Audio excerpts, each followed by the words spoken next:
¿Quiénes estarán en el gabinete de ministros de Bernardo Arévalo y Karin Herrera? Binomio presidencial electo dio a conocer la fecha en la que revelarán sus nombres.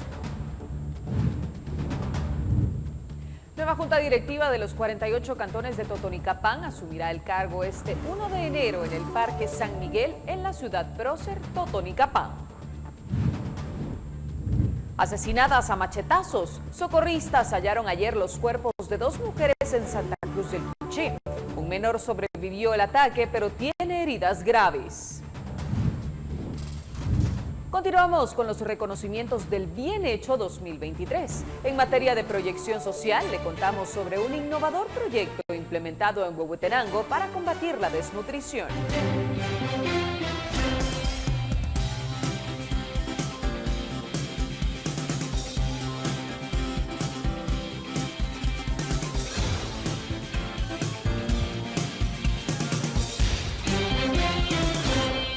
Buenas noches, mi nombre es Rocío Lazo y es un verdadero gusto poder acompañarles en la edición dominical de Noticiero Guatevisión. Tenemos para usted las noticias más importantes del fin de semana. Ticalia Parada estará a cargo de la interpretación de lengua de señas, así que Ticalia, será un gusto poder compartir este espacio contigo. Comenzamos con las noticias. El presidente electo Bernardo Arévalo y la vicepresidenta electa Karin Herrera informaron a través de las redes sociales que el 8 de enero próximo anunciarán a quienes formarán su gabinete. Además, dan a conocer que tuvieron una reunión con los próximos ministros el sábado para determinar los planes de trabajo de cada cartera. El 29 de diciembre, en un video publicado en sus sitios oficiales, el binomio presidencial envió un mensaje en el que hicieron alusión a lo que se viene a partir de enero. Fue en ese video en el que indicaron por primera vez que sería el 8 de enero cuando presentarían al gabinete que los acompañará. Quiero contarte que hemos conformado un grupo de mujeres y hombres sumamente capaces y comprometidos con el país, quienes integrarán este nuevo gobierno. Te anunciamos que el 8 de enero conocerás a tu gabinete, a las personas que han dado un paso al frente para trabajar contigo y por ti. Algunos de los nombres que han resonado son Carlos Ramiro Martínez, posible ministro de Relaciones Exteriores, Jonathan Mencos, probable ministro de Finanzas Públicas, Francisco Jiménez Irungaray, posible ministro de Gobernación, Osvaldo Samayoa, comisionado presidencial por la Paz y Derechos Humanos, Juan Gerardo Guerrero, secretario general de la Presidencia, Ana Glenda Tájer, comisionada nacional de diálogo, entre otros. Este sábado 30 de diciembre, de nuevo en sus redes sociales, el presidente electo informó que se reunió con los próximos ministros de las diferentes carteras. Bueno, aquí estamos terminando una sesión de trabajo con el gabinete, ya está completo y estábamos hoy revisando planes y integrando estrategias. Ha sido una sesión de trabajo muy buena, así que estamos muy contentos y el 8 de enero vamos a hacer la presentación del gabinete. En el video se mostraron algunas imágenes con rótulos de ministros de Agricultura y de Comunicaciones, entre otros. Además se mostraron fragmentos donde aparece el binomio junto con otras personas de su equipo de trabajo, cuidando no mostrar los rostros de sus futuros ministros de gobierno. Para Noticiero Guatevisión, Paula Osaeta. Mañana 1 de enero de 2024 es el cambio de junta directiva de los 48 cantones de Totonicapán. Como cada año, la actividad se llevará a cabo ante cientos de vecinos de los diferentes cantones en el Parque Central de la ciudad prócer. Maynor Toc con los detalles. Desde el siglo XIX, la junta directiva de los 48 cantones de Totonicapán cambia cada año a sus autoridades comunales. En noviembre de este año 2023, durante una asamblea, las juntas directivas de los 48 cantones que conforman la cabecera departamental de la ciudad prócer eligieron a la nueva junta directiva para el periodo 2024-2025. En aquella ocasión resultó electo presidente Vicente Juan Tzoc, pero por sus vínculos con la Policía Nacional Civil y una organización que trabaja en los bosques locales, la agrupación comunal decidió cambiarlo. Para presidir 48 cantones no debe de haber ningún interés profesional o político para poder estar dentro de esta representación, porque lo hemos dicho, no somos partidistas. Mañana, en un acto público en el Parque Central de Totonicapán, Teddy Rafael Zapeta Tzul, del Cantón Chuizuc, asume la presidencia de la autoridad ancestral con mayor protagonismo del país, conformada por 9 personas, siendo esta la máxima autoridad de cada comunidad de Totonicapán. Seguir con la lucha de la democracia de nuestro país, esa es la la mayor lucha que podamos tener. Desde el pasado 2 de octubre y hasta el momento, 48 cantones de Totonicapán y otras autoridades indígenas como la de Sololá comenzaron un movimiento dedicado a defender la democracia del país frente a las acciones del Ministerio Público por impedir que Bernardo Arévalo y Karin Herrera asuman la presidencia y vicepresidencia de la República. En Totonicapán, para Noticiero Guatevisión, Minor Talk. Saturnino Rodas, de 24 años y conocido como El Payaso, fue detenido este 30 de diciembre, acusado de haber asesinado a 2 personas durante un intento de asalto a un negocio que gestiona una caja rural en la primera calle A, zona 9 de Quetzaltenango. Las víctimas fueron identificadas como Stephanie Xiomara López, de unos 25 años, y Gabriel Monzón Cotón, de aproximadamente 42. Según la información proporcionada por la Policía Nacional Civil, el presunto sicario fue identificado por los habitantes que presenciaron el suceso en el área conocida como Garibaldi. A Rodas se le incautó una pistola de 9 milímetros y la motocicleta con la que llegó al lugar del crimen y posteriormente huyó. Él es originario y residente del barrio San Pedrito, en el municipio de El Palmar, en Quetzaltenango. En la base de datos de la PNC se estableció que tiene 2 antecedentes en 2018 y 2019 por robo y tentativa de robo. Según la institución policial, hace 2 meses salió de la cárcel. Saturnino Rodas está vinculado como sicario de la pandilla Barrio 18 y su área de operación principal ha sido Quetzaltenango, Retaluleu, según la PNC. Un incendio se registró en el vertedero de AMSA, kilómetro 29 de la ruta al Pacífico. En el lugar, bomberos voluntarios reportaron un incendio de grandes proporciones que afectó parte del basurero y el área forestal del lugar. Los cuerpos de socorro trabajaron por al menos 3 horas para apagar las llamas con varias motobombas y abastecimientos de agua. El basurero de AMSA ha sufrido varios incendios en distintas oportunidades. Este es uno de los vertederos más grandes del país y recibe la basura de varios municipios al sur de Ciudad de Guatemala. Está bajo la responsabilidad del Ministerio de Ambiente. Otro incendio también se registró en el interior de una vivienda en la colonia Los Sauces, primera calle, lote 9 anexo, Palín-Escuintla. Se procedió a apagar el incendio en el que solo se reportaron daños materiales. Fue necesario utilizar 250 galones de agua para controlarlo. En la colonia Betania, zona 7 de la capital, también se registró un incendio dentro de un cuarto donde Marcelino Pérez, de 25 años, vivía junto a su esposa y una niña de 5 meses. Indicó que no había nadie en el lugar cuando comenzó el incendio, con pérdidas de más de 5.000 quetzales. Bomberos municipales y voluntarios están en alerta ante las fiestas de fin de año. Señalan que incrementan las emergencias debido a balas perdidas por disparos al aire, así como los accidentes de tránsito causados por la combinación de bebidas alcohólicas y el volante. Si usted sale, por favor, maneje con mucha precaución, que no mezcle las bebidas alcohólicas con el manejo y por favor sea responsable al momento de conducirse en la carretera. Revise su vehículo correctamente antes de salir y por favor no siente a niños menores de 12 años en el sillón delantero. También piden que se evite dejar a los niños sin el control de un adulto mientras se realiza la manipulación de juegos pirotécnicos. Se han atendido emergencias desde quemaduras de primer grado, que son las superficiales, hasta de tercer grado, que son las de mayor gravedad. También hemos atendido en años anteriores pérdidas de extremidades, por ejemplo dedos o manos, en donde los niños han guardado sus cohetes o diferentes juegos pirotécnicos en sus bolsas y en algunos miembros inferiores.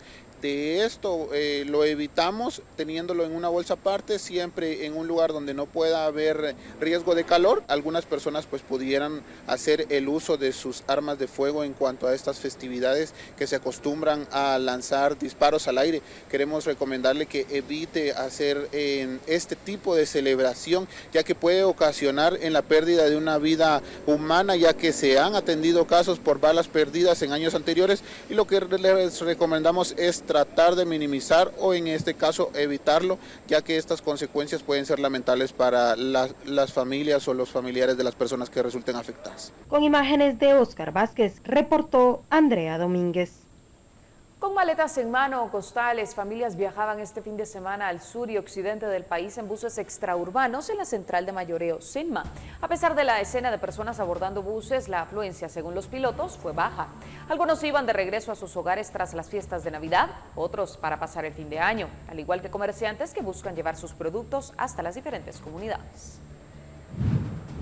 Por las fechas en que estamos, hay bastante afluencia de personas. Me imagino que todos ya al respectivo descanso, ¿verdad? En cuestiones de De pasajes, pues los buses han estado cobrando lo normal. ¿Hacia dónde se dirige usted? Yo me dirijo a Patulús y Chitepeques. ¿Cuánto se paga, por ejemplo, para viajar? Ya, nosotros pagamos 40 quetzales de venida y 40 de regresar. Al lado de Escuintla, a visitar a la familia ahí por Cuyuta. Pero pues vamos a pasar hasta el día mañana más y nos regresamos por la tarde. Otro de los puntos en la capital donde los guatemaltecos toman los autobuses para viajar a los departamentos de San Marcos, Quetzaltenango, Quiché y Huehuetenango para celebrar el fin de año con sus familias es la terminal de buses extraurbana ubicada en la 41 calle, zona 8 de la capital. Muchos de ellos están dispuestos a pagar tarifas desde 30 hasta 200 quetzales, pero desconocen cuál es el precio estandarizado. Ante esto, la Procuraduría de los Derechos Humanos se pronunció sobre el desorden y cobro de tarifas superiores a las autorizadas respecto a los autobuses con destino a Quetzaltenango y San Marcos. Esto nos comentaron los guatemaltecos. Porque vengo de trabajar en Jalapa y pues ya vamos para Santa Cruz del Quiché, donde vivimos. Vamos por una semana nada más. De ahí regresamos otra vez a trabajar y seguir con lo mismo.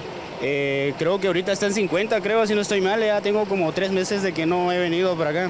Allá trabajo, entonces pues más que todo por planes de trabajo. Ya vengo acá cada mes, cada 2 meses cuando puedo. Entonces sí, más que todo es por trabajo. 200 me vale porque voy directo, me deja enfrente de donde vivo. Yo trabajo acá en la capital.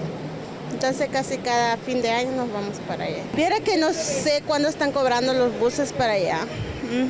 Un cargamento de 100,000 dosis de la vacuna contra COVID-19 de la marca Moderna ingresó al país el pasado 24 de diciembre como una donación proveniente de Suiza.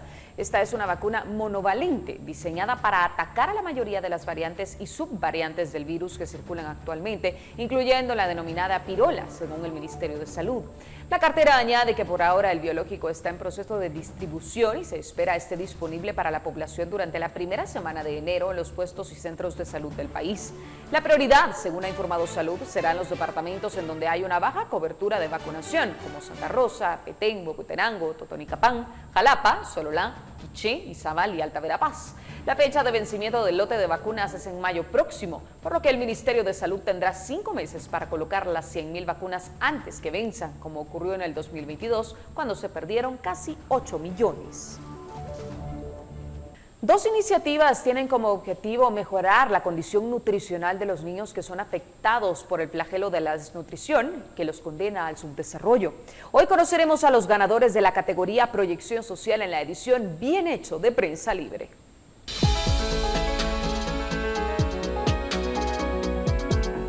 La desnutrición crónica frena el desarrollo físico y cognitivo de cualquier niño. En Guatemala, 1 de cada 2 menores de 5 años sufre esa condición. En 15 años, ellos serán los adultos del país que verán limitadas sus oportunidades de desarrollo. Dicha realidad mueve a iniciativas como Guatemaltecos por la Nutrición y a The Mathiel Institute para erradicar este flagelo. José Silva, director ejecutivo de Guatemaltecos por la Nutrición, comparte que están presentes en 3 municipios de Huehuetenango, Cuilco, La Libertad y La Democracia, a través de clínicas móviles a las que denominan Nutrimóvil, con las que acercan la atención primaria en salud, dan soporte nutricional a las familias vulnerables y trabajan el tema de agua y saneamiento para recuperar a los niños con desnutrición crónica y aguda, como parte de 5 ejes que mueven la iniciativa. La meta inicial es beneficiar a 12,000 personas en distintas intervenciones. El Ministerio de Salud se acercó a Guatemaltecos por la Nutrición para replicar la estrategia e implementarla en los demás municipios del citado departamento. Para el 2024 abrirán un nuevo campamento para llegar a Santa Eulalia y Soloma, en el norte de Huehuetenango, con lo cual se incluirá a 20,000 personas. Y para finales del semestre, acercarse a comunidades de Quiché, con la finalidad de mejorar las condiciones de vida de los niños. The Mathiel Institute, fundado por Clay Mathiel, es el encargado de desarrollar, mejorar y distribuir la fórmula Chispuditos, un atol a base de soya y maíz que contiene 21 micronutrientes y que ha ayudado en la reducción de la desnutrición infantil en Guatemala. Este multivitamínico insumió 10 años de investigación y más de 50 años de inversión y fue ideado con el propósito de llegar al mayor número de niños posibles. En un comienzo, la fórmula se acercaba a los menores por medio de distintas organizaciones, pero esto limitaba el beneficio a cierto número de niños. Se tomó entonces la decisión de emplear principios de mercado para llevar el producto a una población más amplia y se involucró a las mujeres para que se conviertan en los canales de distribución. Para Noticiero Guatevisión, Paula Osaeta.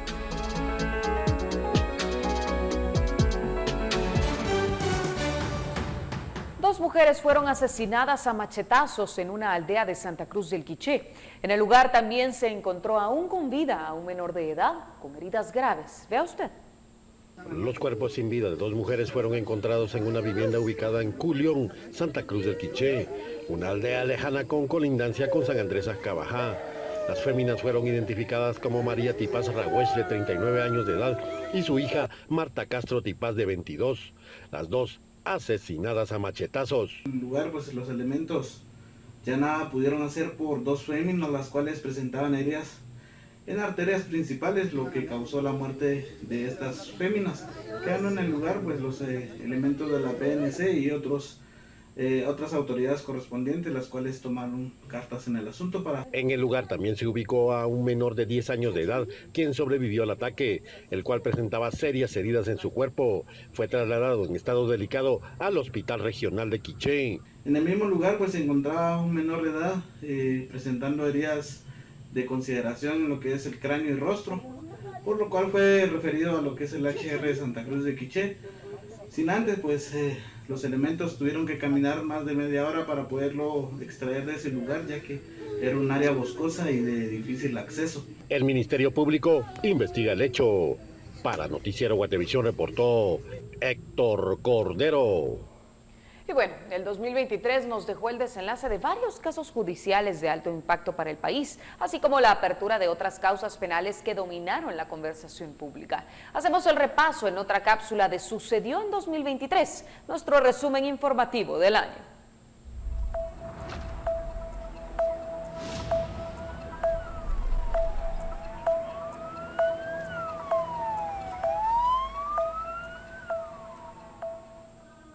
Los edificios judiciales, como la torre de tribunales, resguardan cientos de historias. A veces quedan olvidadas entre el polvo y la papelería, pero en otras ocasiones saltan a la boca de casi todo el mundo. Y este 2023 tuvimos muchísimos de esos relatos. En junio de 2023, José Rubén Zamora, el expresidente del desaparecido diario El Periódico, fue condenado a 6 años de prisión por el delito de lavado de dinero. La sentencia ocurrió casi un año luego de su captura, que coordinó la fiscalía días después de que el periodista publicara en su medio fuertes acusaciones de corrupción contra el círculo más cercano del presidente Alejandro Yamatei.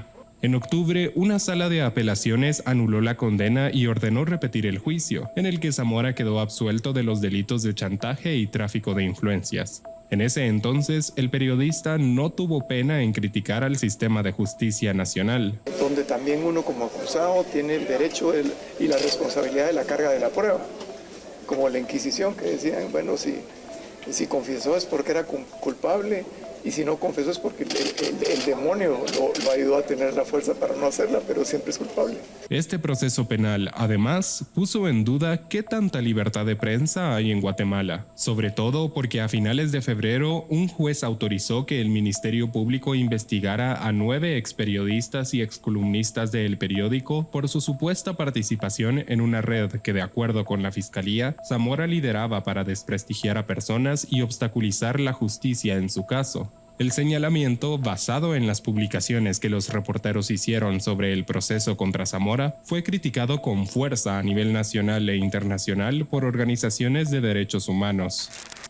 Otro proceso judicial que resaltó en 2023 involucró al expresidente Otto Pérez Molina. El exmandatario recibió su segunda condena por corrupción al aceptar los cargos de fraude, lavado de dinero y otros delitos que la Fiscalía le imputó en el caso Cooptación del Estado.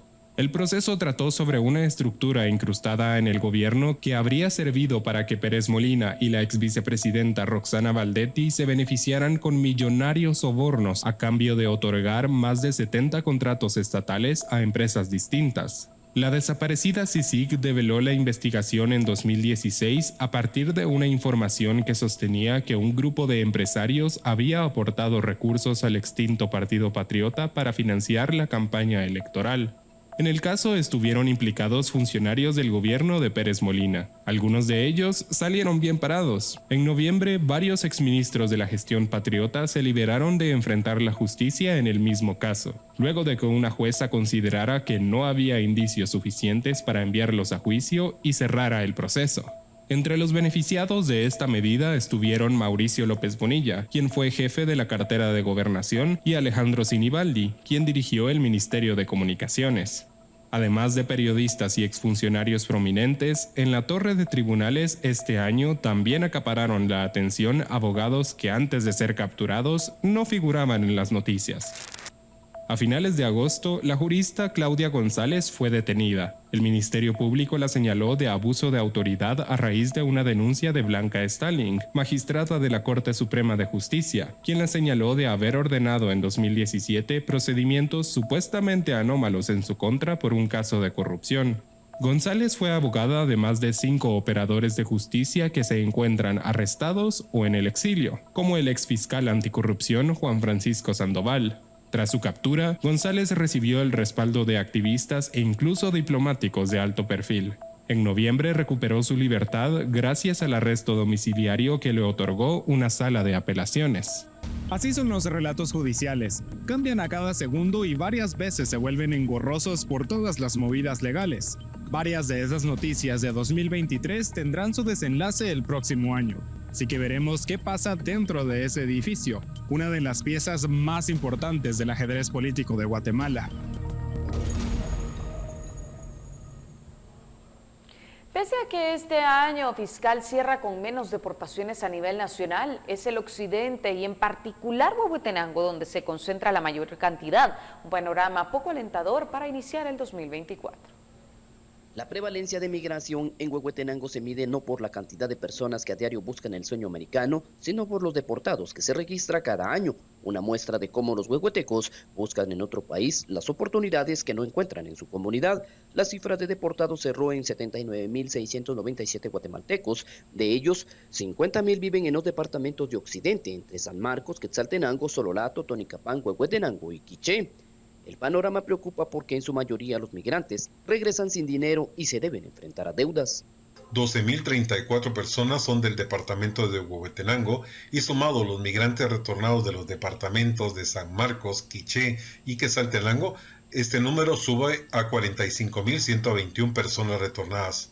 Actualmente son 78.427 al 22 de diciembre retornados. El funcionario advirtió del peligro que niños de hijos guatemaltecos queden desprotegidos al ser deportados los dos padres.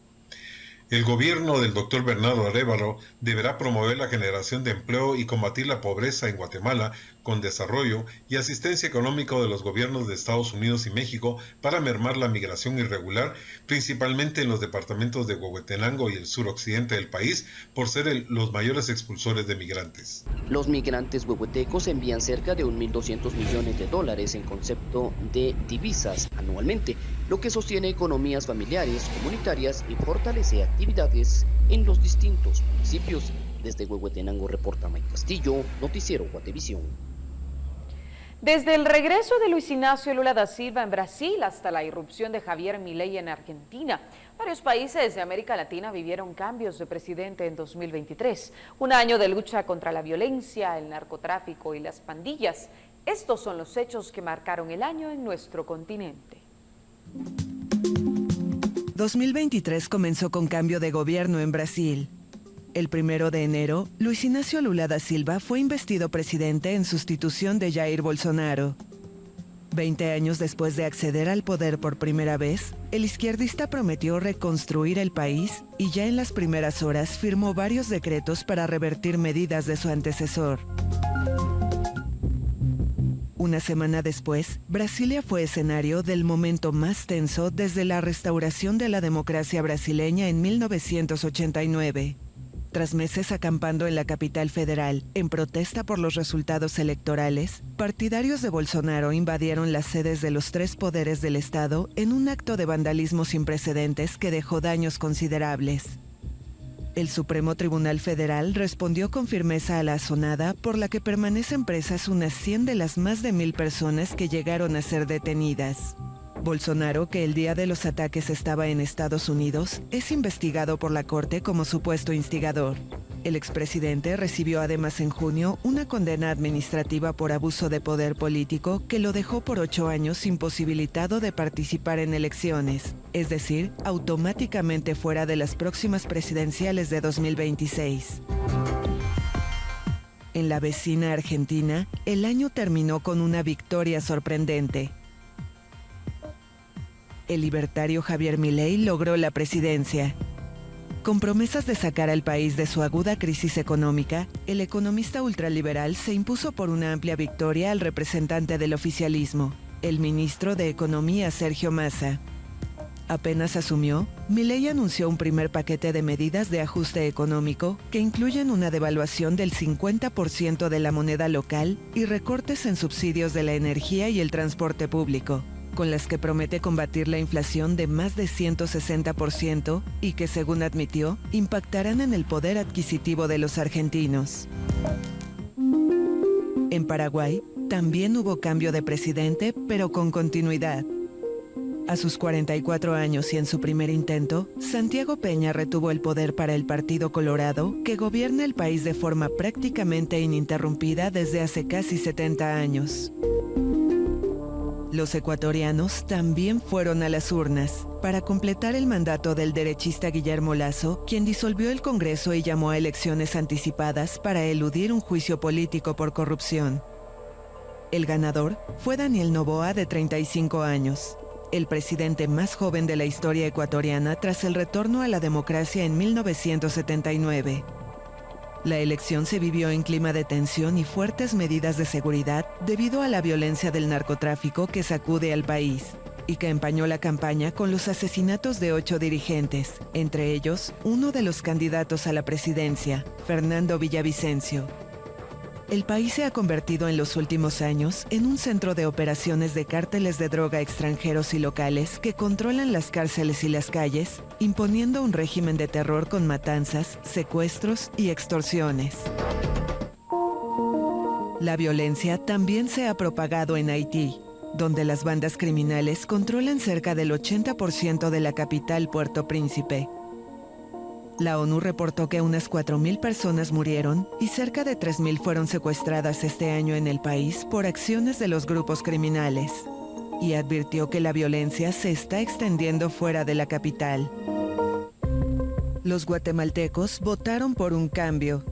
El sociólogo Bernardo Arévalo, hijo de quien fue el primer presidente democrático del país, ganó las elecciones con la promesa de una lucha frontal contra la corrupción y rompió el continuismo de décadas de partidos conservadores.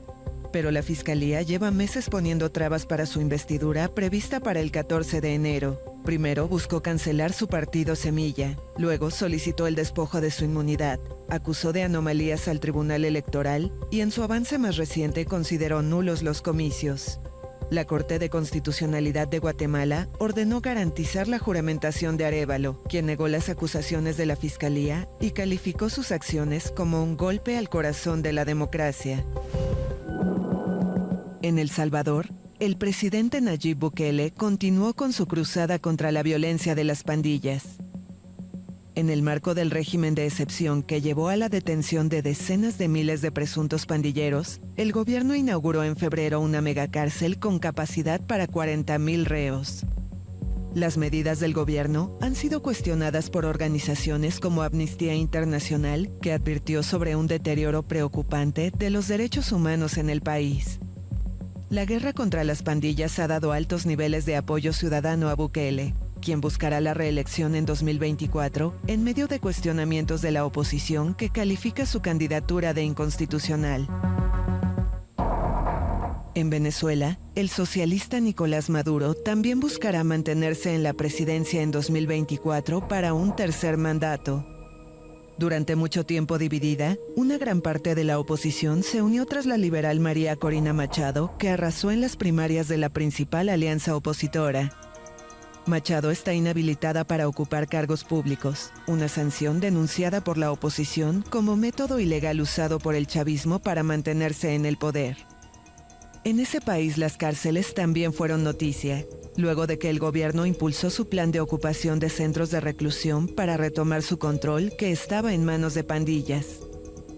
Sobre el final del año, una controversia que el país mantiene con su vecina Guyana por el territorio Esequibo aumentó la tensión en la frontera. El gobierno organizó un referéndum consultivo en el que los venezolanos aprobaron apoyar la reivindicación, tras lo cual Maduro ordenó crear una provincia y otorgar la nacionalidad a los 125,000 habitantes del Esequibo administrado por Guyana.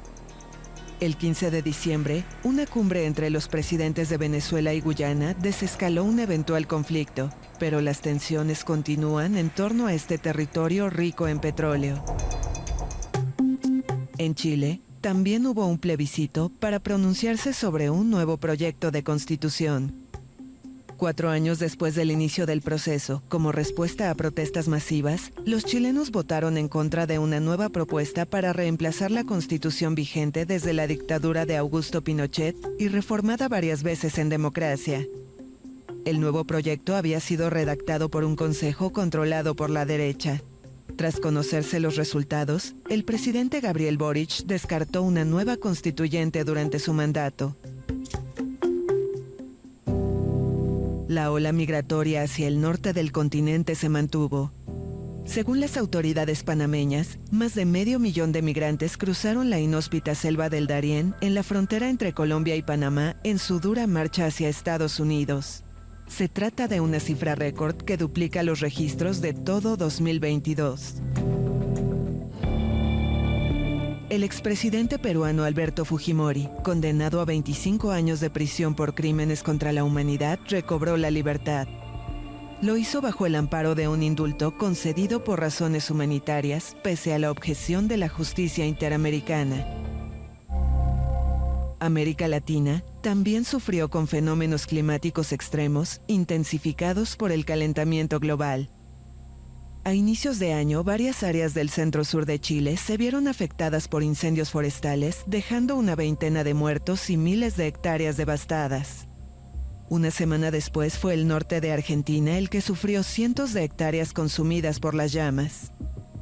La sequía también fue intensa en Uruguay, donde la población de la capital y zona metropolitana sufrió 2 meses de escasez de agua potable luego de que un embalse quedara prácticamente seco. La fuerza de la naturaleza también fue arrasadora en Acapulco, donde un violento huracán destrozó en pocas horas buena parte de la ciudad. Los daños materiales fueron enormes. En Colombia, un drama que conmovió al país terminó con final feliz. 4 hermanos pequeños sobrevivieron a un accidente de avión en el que todos los adultos murieron.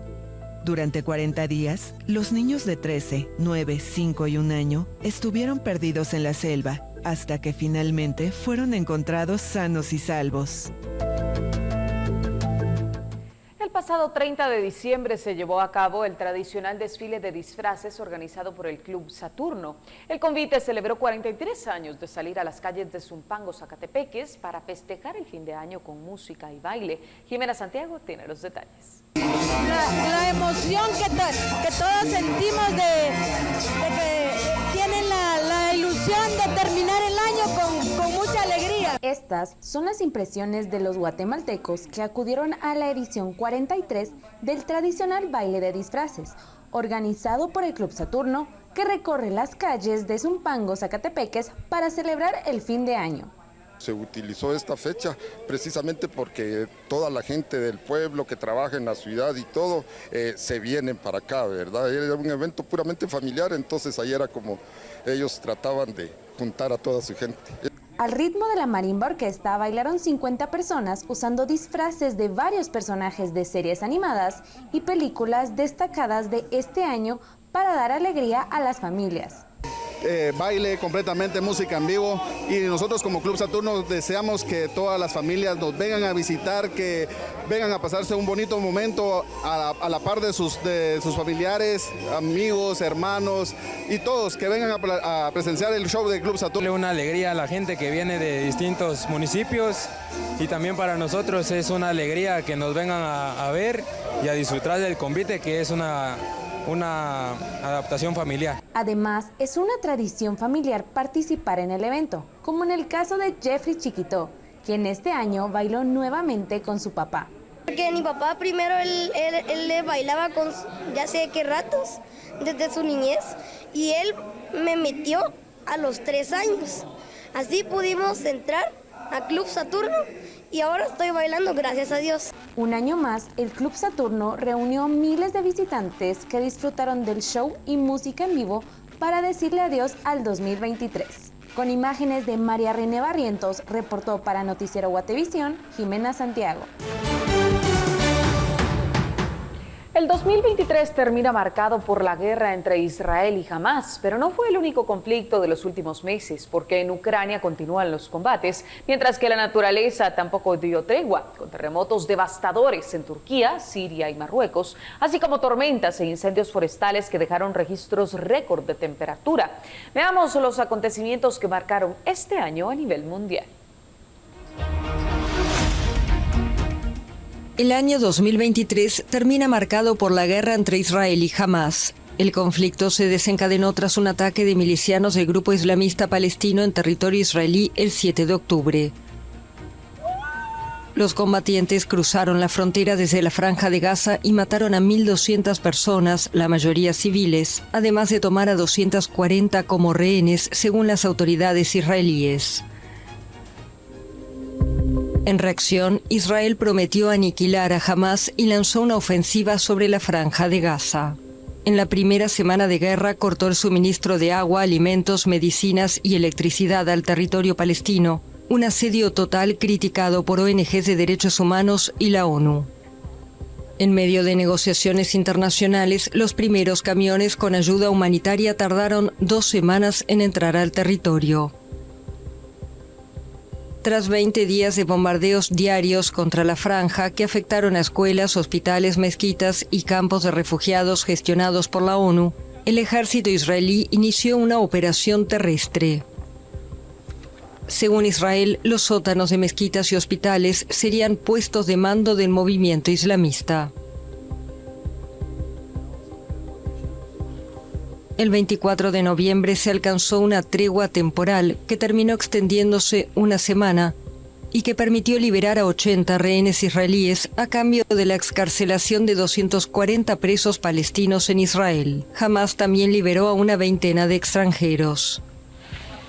Tras el fin de la tregua, Israel amplió su ofensiva en otras zonas de la Franja de Gaza, mientras siguen los llamados de la ONU a un alto el fuego, ante lo que califica de condiciones desesperadas en el territorio palestino. El Ministerio de Salud de Hamás contabilizó más de 17.000 muertos en Gaza en 2 meses de conflicto, el 70% mujeres y menores de 18 años. La ONU estimó que más de 2/3 de la población se vio obligada a abandonar sus hogares. La guerra provocó además hostilidades con otros grupos armados respaldados por Irán, como el Hezbollah libanés o los hutíes de Yemen, además de un recrudecimiento de la violencia en Cisjordania. En Ucrania, el conflicto con Rusia continuó. La contraofensiva de mediados de año fracasó ante la solidez de las líneas defensivas rusas.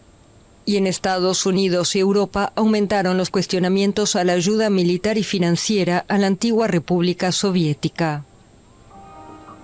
En junio, una breve crisis sacudió Moscú. El jefe de la milicia Wagner, Yevgeny Prigozhin, que había ganado protagonismo por su participación en la guerra de Ucrania, encabezó un motín contra el Ministerio de Defensa y el Estado Mayor del Ejército Regular.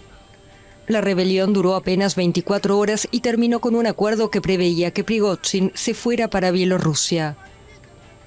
2 meses después, Prigozhin murió junto a varios dirigentes del grupo Wagner en un accidente de avión en Rusia. Los países occidentales y Ucrania sospechan que el Kremlin está implicado. El gobierno ruso lo niega.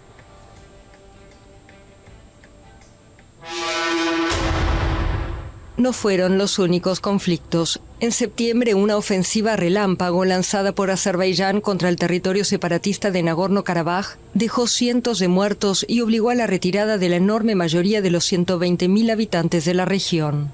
Los armenios que ocupaban el territorio anunciaron la disolución a partir del 1 de enero de 2024 de su república, proclamada hace 3 décadas. La región montañosa era objeto de disputas desde la disolución de la Unión Soviética.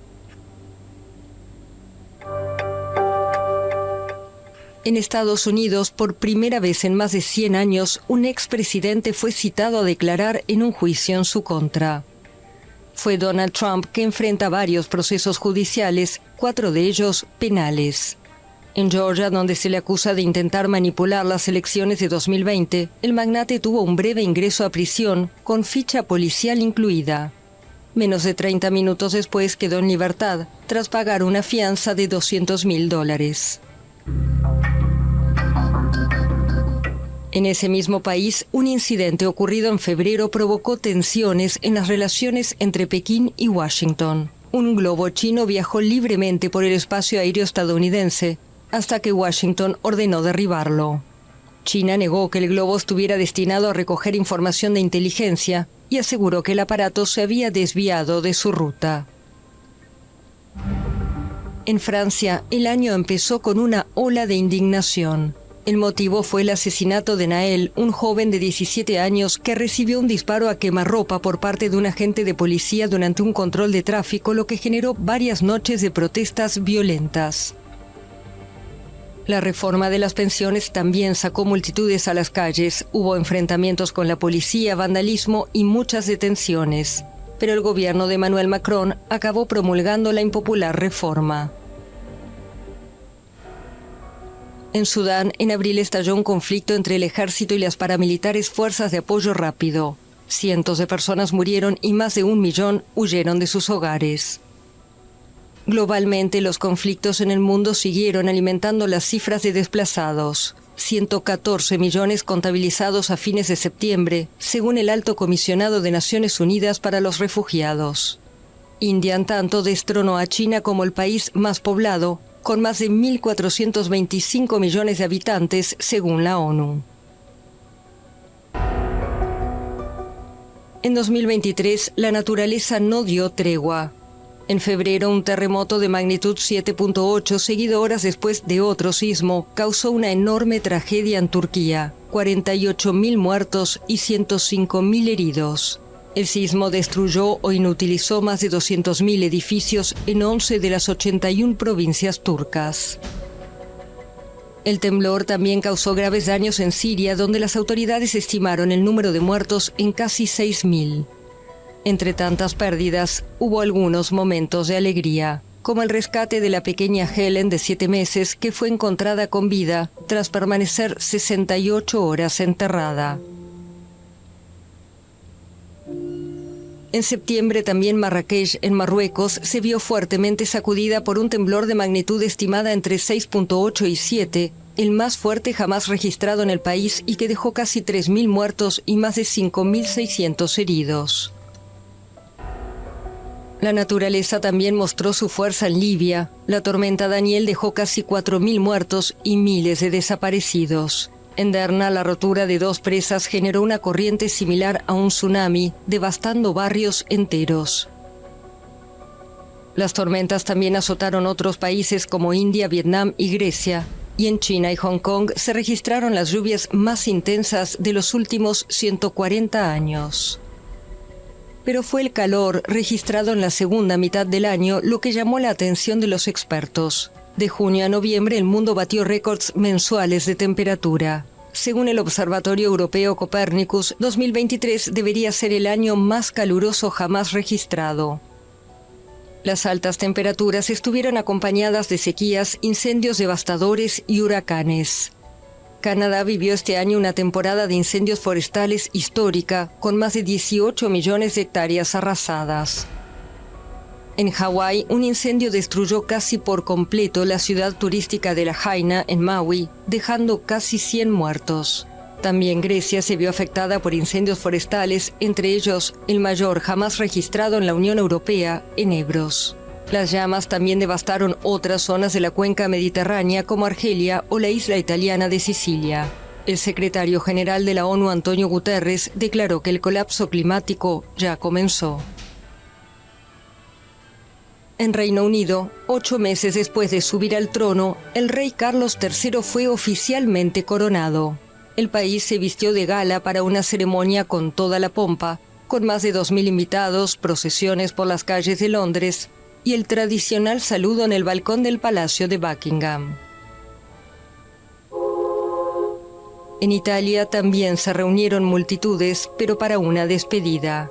En enero el mundo dijo adiós al Papa emérito Benedicto XVI, el primero en dimitir en más de 600 años. A su vez, la salud del Papa Francisco generó preocupación. A lo largo del año el pontífice fue hospitalizado en más de una oportunidad por distintos problemas de salud. Eso no impidió que el Papa argentino siguiera viajando, en un año en el que visitó la República Democrática del Congo, Sudán del Sur y Mongolia. La mia salute. En su discurso de Nochevieja, Vladimir Putin elogió al ejército ruso, instando a la unidad en un mensaje moderado que evitó mencionar explícitamente el conflicto en Ucrania. En contraste con el año pasado, donde estuvo rodeado por soldados en uniforme, Putin, frente al tradicional telón de fondo del Kremlin, destacó el 2024 como el año de la familia. A pesar de no abordar directamente el tema de Ucrania, el mandatario dedicó parte de su alocución a los militares. Putin, el presidente ruso con el mandato más extenso desde Joseph Stalin, volverá a aparecer en las papeletas cuando los rusos voten en marzo.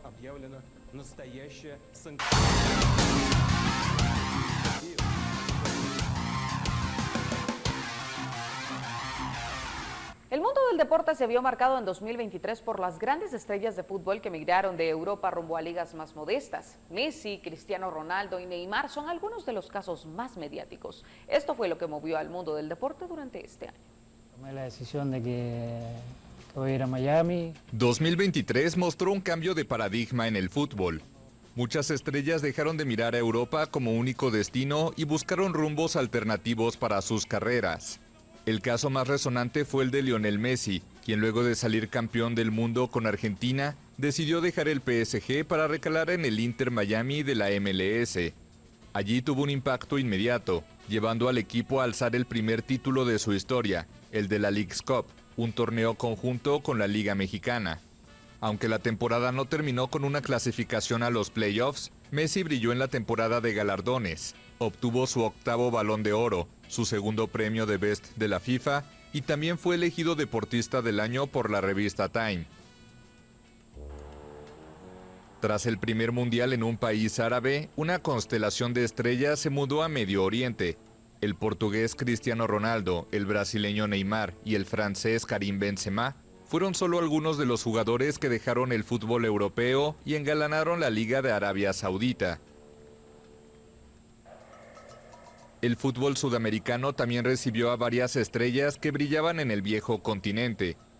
El brasileño Marcelo, que junto a Benzema son los dos jugadores más laureados del Real Madrid, volvió al Fluminense donde debutó en 2005, y el desenlace no pudo ser mejor. En el mítico Maracaná, el equipo tricolor se consagró campeón de la Copa Libertadores por primera vez, al vencer en la final a Boca Juniors, que meses antes había repatriado al uruguayo Edinson Cavani.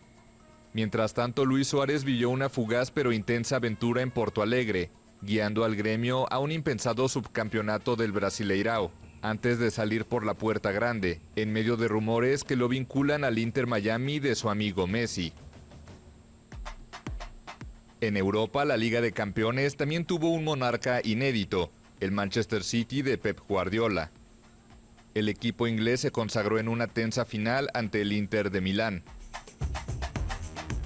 A nivel de selecciones no hubo grandes torneos, pero sí el comienzo de las eliminatorias para el Mundial de 2026, en las que Brasil tuvo un año para el olvido.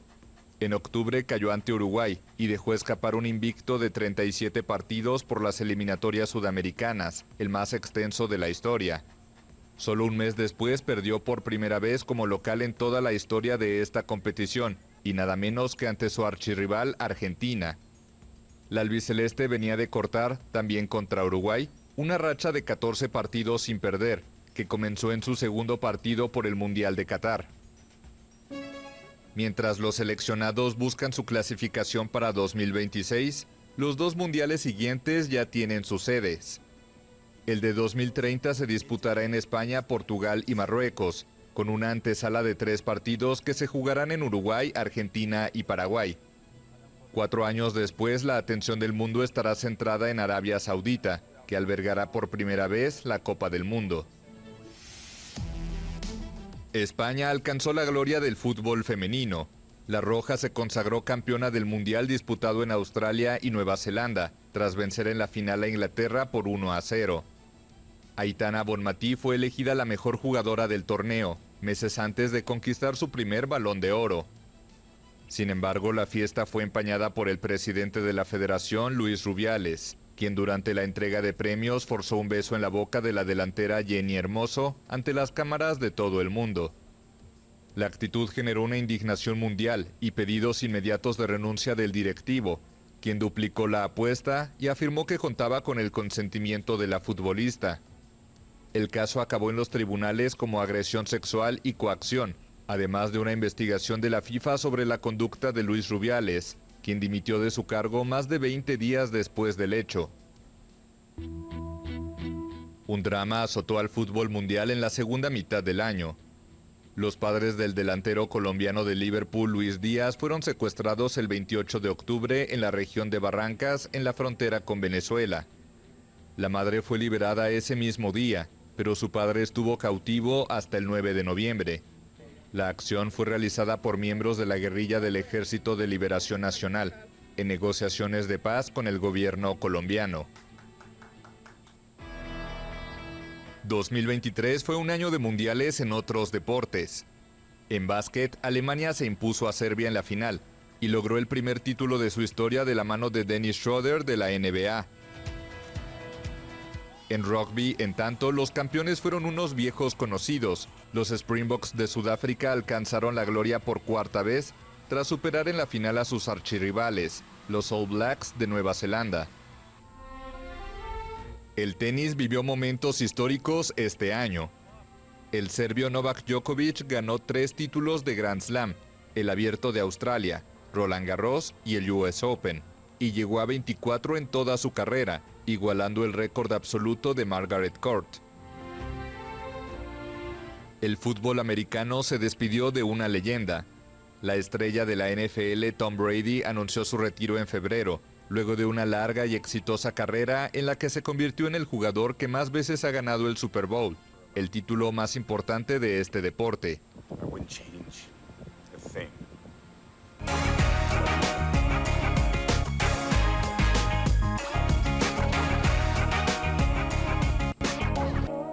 Continuamos con la retrospectiva del año porque el escultor colombiano Fernando Botero, el escritor checo Milan Kundera y las cantantes Tina Turner y Sinéad O'Connor, así como el actor Matthew Perry de la serie Friends, figuran entre las personalidades destacadas que fallecieron en 2023.